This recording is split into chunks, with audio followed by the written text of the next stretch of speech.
अस्सलाम वालेकुम दोस्तों। बिला इनमान का एक और इनमान लिए अजहर हफीज हाजिर खिदमत। मेरा दिल करता है कि बातों बातों में मैं आपको पूरी दुनिया दिखा दूं, लेकिन फिर मैं थक जाता हूं और मैं उठ जाता हूं।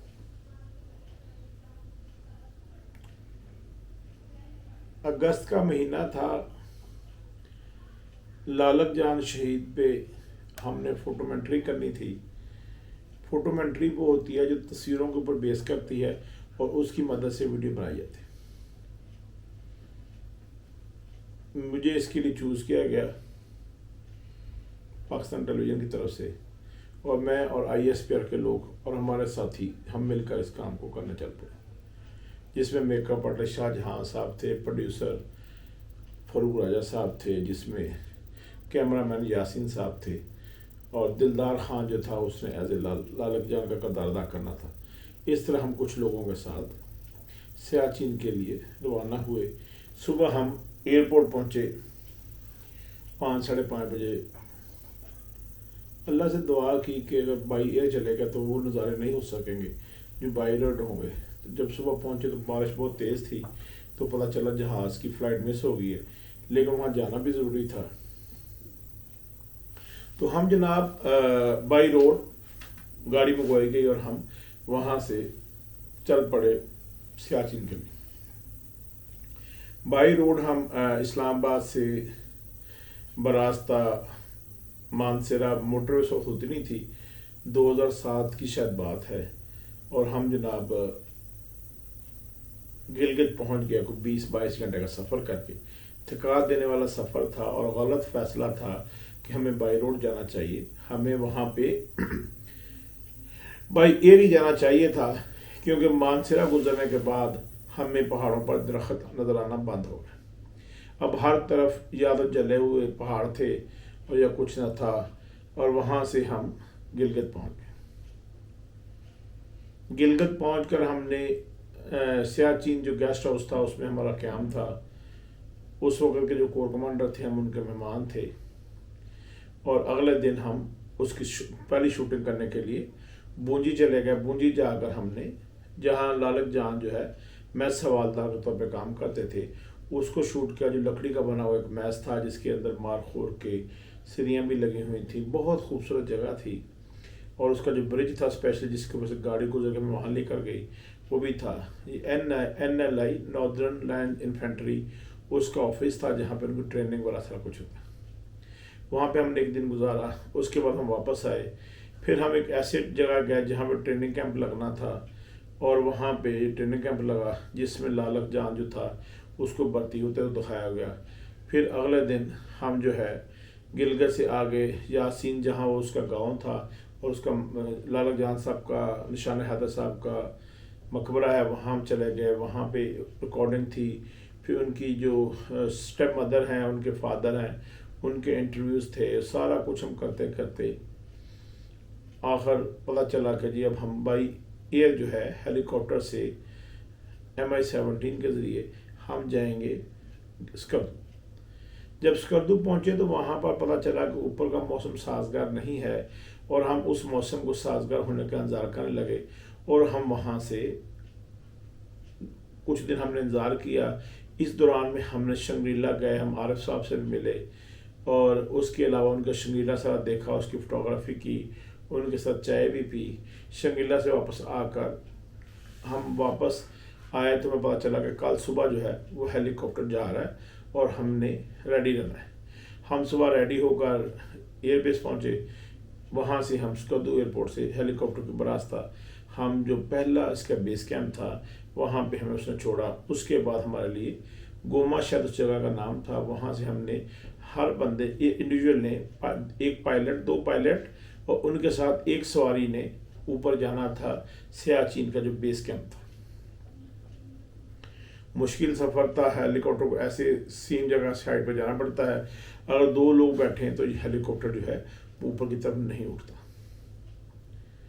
हम वहाँ से निकले और निकल कर हम सियाचिन पहुँच गए।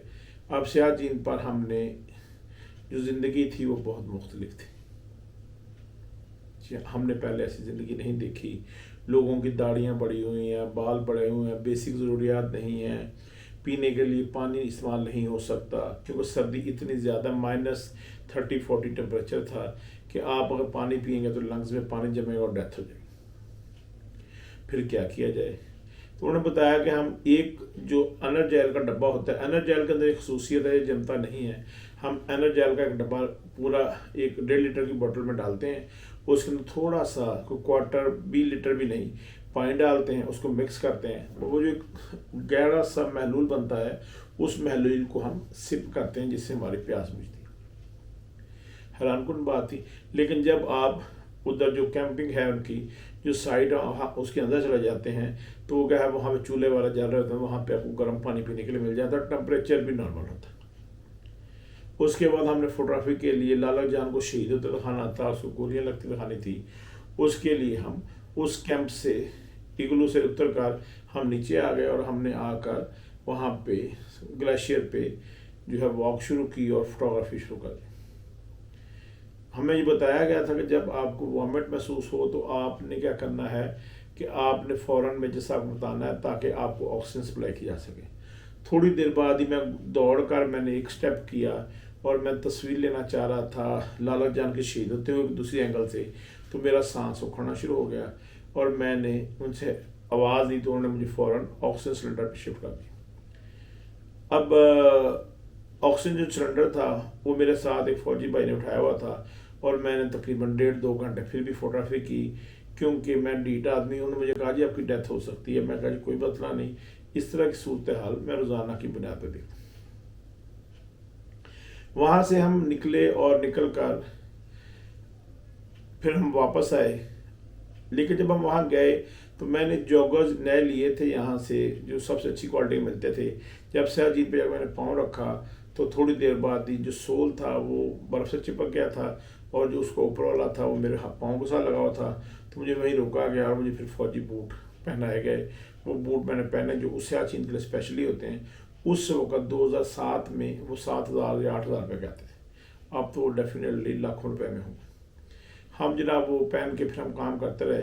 वापसी जो थी वो मुश्किल थी क्योंकि अब मेरा सांस उखड़ रहा था, मुझे ऑक्सीजन सिलेंडर लगा हुआ था, मुझे एक आदमी ने सहारा दिया हुआ था और उसकी मदद से मैं उस हाइट को चढ़ने की कोशिश कर रहा था जिसकी साइड पे रस्सा लगा हुआ था, लेकिन बहुत सख्त किस्म की हाइट थी।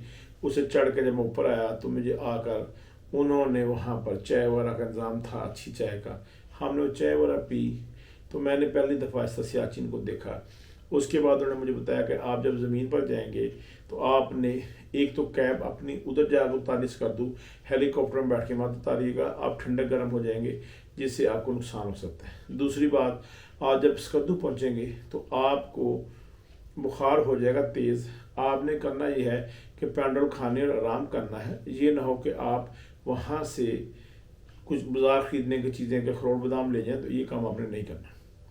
मैंने अच्छे बच्चों की तरह इसकी तामील की और मैं जब वापस पहुंचा जाकर मैंने ऐसे ही किया और मैं शाम को रात को मेरा बुखार उतर चुका था और अगले दिन मैं हशाश विशाश था।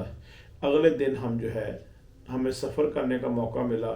बहुत सेफ जहाज़ थे क्योंकि वो रास्ते में बादल बहुत ज़्यादा थे। तो उन्होंने कहा जी हेलीकॉप्टर फ्लाई नहीं कर सकता। हमारी सीनियर पोजीशन के लोग आर्मी के ट्रैवल कर रहे थे।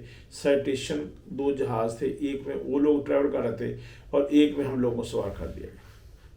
वहाँ पे बड़ी दिलचस्प सूरत हाल हुई जब हमारे एक साथी थे शाहजहाँ, उनके बैग में कोई ऐसी चीज़ थी। जब उसकी स्कैनिंग हो रही थी जहाज़ के लिए तो सब काफ़ी सारी बंदूकें सीधी हो गई। हम हैरान हुए कि क्या हुआ। तो हमने पूछा अपने शाहजहाँ साहब से, एक मरहूम अल्लाह नबी करामत करे, कुछ अर्सा पहले उनका इंतकाल हो गया। तो कहने लगे यार वो मैं एक बम का खोल जो था ना साथ ले आया था कि पॉलिश करके तो इसमें फ्लावर वगैरह रखूँगा तो उससे जो है ना माहौल बड़ा ज़बरदस्त हो जाएगा।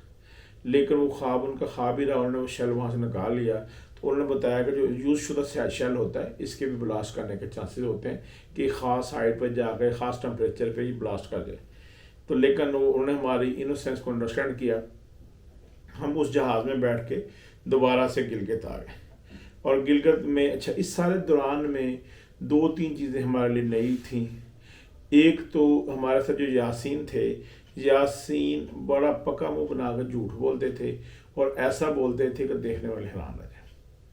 जैसे वो कहते थे कि यहाँ पे जो चतराली टोपी है वो 50-50 रुपये की मिल रही है, जब सब लोग बाजार जाते थे फिर दलील होकर वापस आते थे तो वो इस बात पे हंसता था।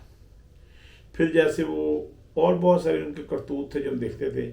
लेकिन दिलदार खान जो था उसने मुझे वहाँ पे एक बड़ा ज़बरदस्त लतीफ़ा सुनाया। मुझे कहने लगा, उस्ताद जी आप इतने बड़े फोटोग्राफर हैं, एक सवाल का जवाब देंगे? मैं कहा जी दिलदार खान पूछो। कहने लगा, ये बताएं कि जो गोलगप्पे होते हैं इसमें मुमासलत क्या होती है?